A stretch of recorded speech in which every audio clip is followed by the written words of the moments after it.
editing tutorial, I have a really pretty cake design for you. So I'm going to be showing you how you can cover your entire cake with roses to create this really pretty floral texture. Now this design looks so pretty for so many different occasions, whether you just have a single cake like this one or you use it as part of a tiered cake. Okay, let's get started. So in order to create the rose design on the outside of my cake, first of all, I've got some fondant. Now this is the Smart Flex Velvet and I've coloured 3 large balls in pink, just using some of the pink gel colour by Sweet Stamp. I've also got a small ball of green, so I've just used the Colour Splash leaf green. I've then got this rose mould, so this is what I'm going to use to create the roses. So I've got large roses, medium-sized roses and these tiny little roses. I've got a small rolling pin and a knife. I've got some corn flour and some edible glue. I've got 2 different shades of pink edible tint, so I've just got a blush pink and a dusky pink. I've got a variety of paintbrushes, from a really large fluffy brush to a slightly smaller brush, and lastly I've just got a small leaf plunger cutter. Now for the cake that the roses are going to go on, I've actually got a 5-inch cake, so this one is 5 inches in diameter and 5 inches in height. Now this one is actually a dummy cake, but you can add this rose effect onto any size cake. For this cake I've covered this in some of my pink fondant by colouring it in the same pink that I'm going to be using for some of my roses. This will mean if there are any gaps between those roses, you're not going to notice. So the first thing I need to do is create loads of roses. So I'm going to start with some of my fondant. Now if you're new to using moulds, this is just a silicone mould, so we have this flex. And the first thing we want to do is make sure that our fondant isn't going to stick into those shapes. So I'm going to take a small amount of corn flour and, using a large fluffy brush, dust that into those rose shapes. And this is going to stop that fondant from sticking. Now, if you ever find that your fondant does stick to your mould when you try and get your shapes out, what you want to do is clean your mould and make sure that it's fully dry, as if some of that fondant has previously stuck, it will always stick to the same spot. So once I've dusted that in, I'm going to tap out any excess. I can then take my fondant and I'm going to break off small amounts, and I want to push these into the shapes. Now, you want it to come flush with the top of your mould. If you do use too much fondant and you have this bulge coming over the top, what you want to do is just use a knife running over the top, and I like to start in the center and just work out, taking off any excess, and then you can just push that down with your finger. Now sometimes with that corn flour, especially with the smaller shapes, it can make them just come out as you try and push that fondant in, so just push it down with your finger. Now I've done most of the roses. I'm going to leave the larger one, and these ones are slightly different. Once I've filled up all the shapes, I'm going to go in with a small rolling pin just over the top, just making sure that fondant is all pushed down into our mould. I can then start removing my shapes. So I'm just going to turn that over and just push on the back, and as it's silicone, you can just really push out that center, and this is going to give us some really pretty rose shapes. Now, if some of them are struggling to come out, you can just use your finger just to push on the side.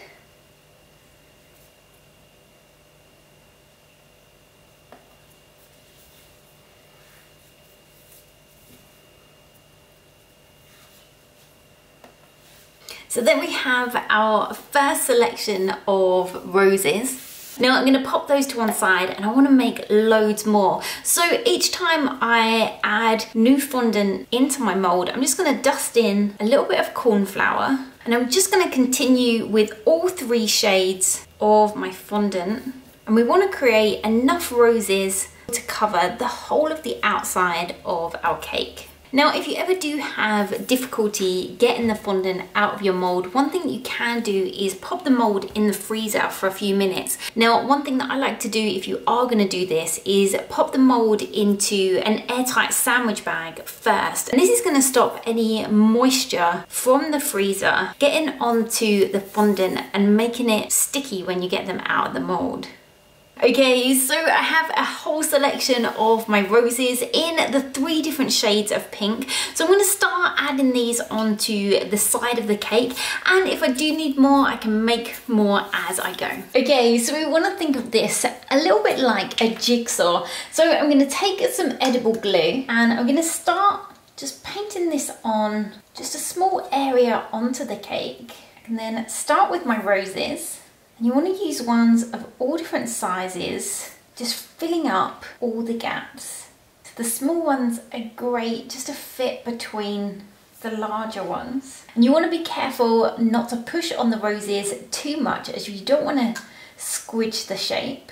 So I'm just painting on more of that edible glue as I go. Now, by using a mold, this is a super easy way to quickly create roses. And one thing that I love about adding these roses onto the outside of the cake, it does take a little bit of time to create enough roses, but you can actually pre-make them. You just want to make sure that you store them in a nice cool place where that fondant isn't going to get too hot. So I just like to put them in a cake box and just leave them to dry at room temperature. And one thing that this always reminds me of is those really pretty flower walls that you get at parties or weddings. Now, you could always do these in the same colour, or you could also create an ombre effect, starting with dark maybe at the top and going paler as you go down. But I really love how it looks with all these different shades of pink roses mixed together.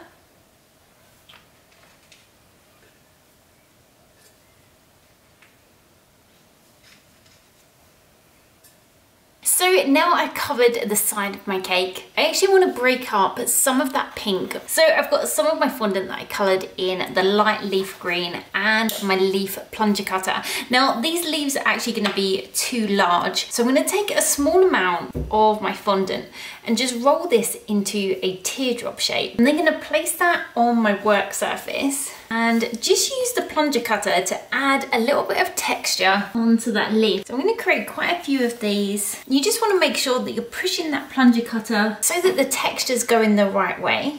Now, just like the rose mold, you can also get molds of leaves if you prefer to do it that way.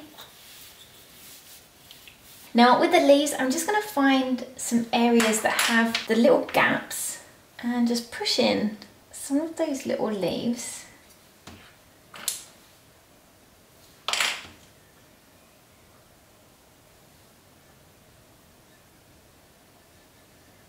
Now, so those roses don't look so flat, I'm actually going to take some blush pink and some dusky pink edible tint, and these are just edible tints by Sugar Flare. And using quite a large fluffy brush, I'm just going to mix these 2 colours together, just tapping off any excess, and I'm just going to run that fluffy brush just lightly over the top of those roses, just so some of that tint will transfer onto the edges of the rose petals. This is just going to create some shadow and make some of those roses stand out, especially the lighter ones. Once I'm happy with how that's looking, I'm then going to just clean off any dust that has fallen onto the board. And there we have our cake completely covered in these really pretty little roses. I really hope you've enjoyed this video tutorial and will be able to use this technique on your own cakes. If you have enjoyed the video, as always, don't forget to give it a like. And if you'd like to see more videos like this and you haven't already, then don't forget to subscribe to the Cakes by Lynn YouTube channel. Now, I'll put a list of all the tools that I've used throughout today's video in the description below so you can find them there. So until next time,